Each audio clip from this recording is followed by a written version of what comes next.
People of America, we wish to share with you our thoughts on the events we experienced, as well as what the future may bear. And despite the madness we have endured and still, we see no harm in presenting you with the criminal nature of your newly re-elected emperor. Despite our belief that the elections were flawed, we know now that when there is a close tie between the candidates, there is something wrong. Some in our ranks believe that any candidate from any side of the spectrum are two faces of the same coin. You, the people, have said your word in what is claimed to be a democracy, and thus have chosen a leader who claims to represent your vision. It is your right to lead the world, as it is the right of any nation which chooses to do so. Yet this does not allow you to conquer others.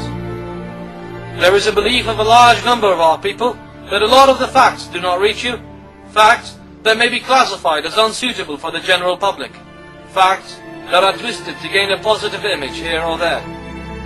Nothing new to an emperor who represents deception, lies, crimes, half-victories and total defeats. Your administration, time after time, lied and presented you with achievements directed by Hollywood and performed in Iraq. You have elected these criminals, and thus you are responsible for their actions. We hope that your future decisions will be based on reason and belief, for your emperor tomorrow will mirror the image of America to the world, and by his actions will your empire be measured. And for the first time in history, a mafia of the weapons plants represented by Bush, oil companies represented by Dick Cheney, and the Zionists represented by Paul Wolfowitz and Richard Pearl hijacked the United States of America in an ingenious plan to control the world. This type of administration is exactly what Benjamin Franklin once warned of. By weakness and ignorance, you have allowed this gang of criminals to hijack your country, create a new phobia to recruit those whom they regard as nothing but fuel and vehicles to their master plan. This administration will enforce on you, just as it tries to enforce on our people, new laws that will result in a police state similar to those of your consecutive governments back in our region. Legislation will soon be drafted by the appointed puppets to allow foreign ownership of land and structure, and soon our people will be the foreigners on the land of their forefathers.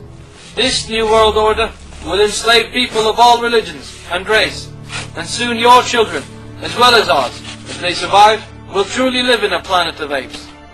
And with a reduced population for ease of control, this can only be the implementation of a plan once presented by Henry Kissinger. This world has not yet seen an empire which constitutes in its prime objectives the destruction and genocide of whole populations and societies, only to control the energy resources of this planet. Your representatives and their media have portrayed an image that an insurgency is in effect, and that it is led by elements of foreign fighters entering from Syria and neighboring countries. Yet we assure you, this is only a continuation of what Bush once claimed, mission accomplished. This resistance movement was prepared for, and is only the second chapter of this war, and we are mostly, if not all Iraqis, proud Iraqis, who kept their oath to defend people and country.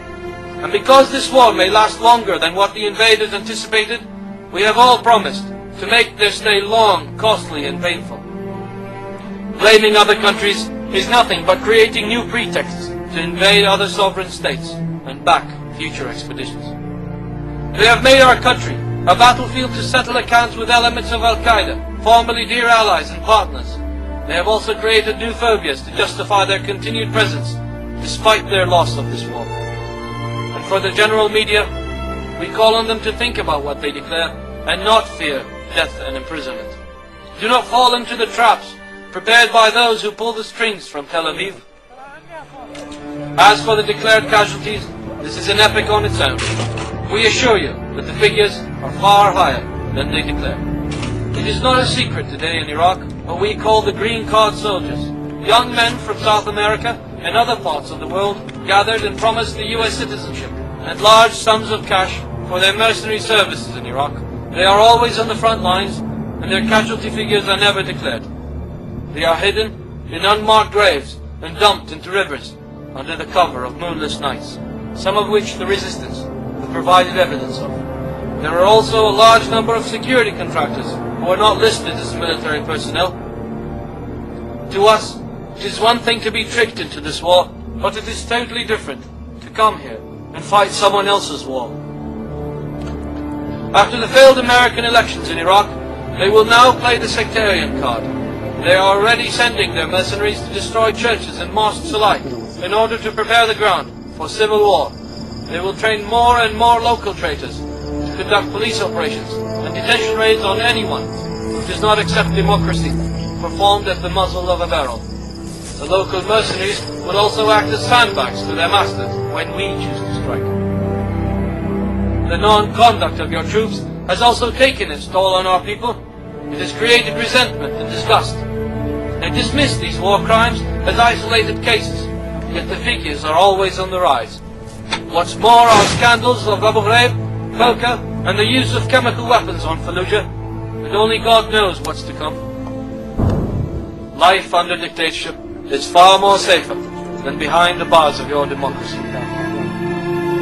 Have you not asked yourselves, where are the weapons of mass destruction? And where are the links between our previous government and the once CIA-sponsored Al-Qaeda? Or is that all now a thing of the past?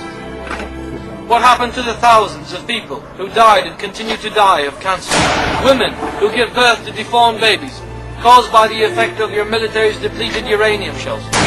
Since 1990, thousands on both sides of the conflict have suffered unknown illnesses. Many have died since then, and others lack medical attention. Large parts of Iraq will be radioactive for millions of years to come. And if we were to return this radiating material to the US and Britain, we would be no different than those who use them.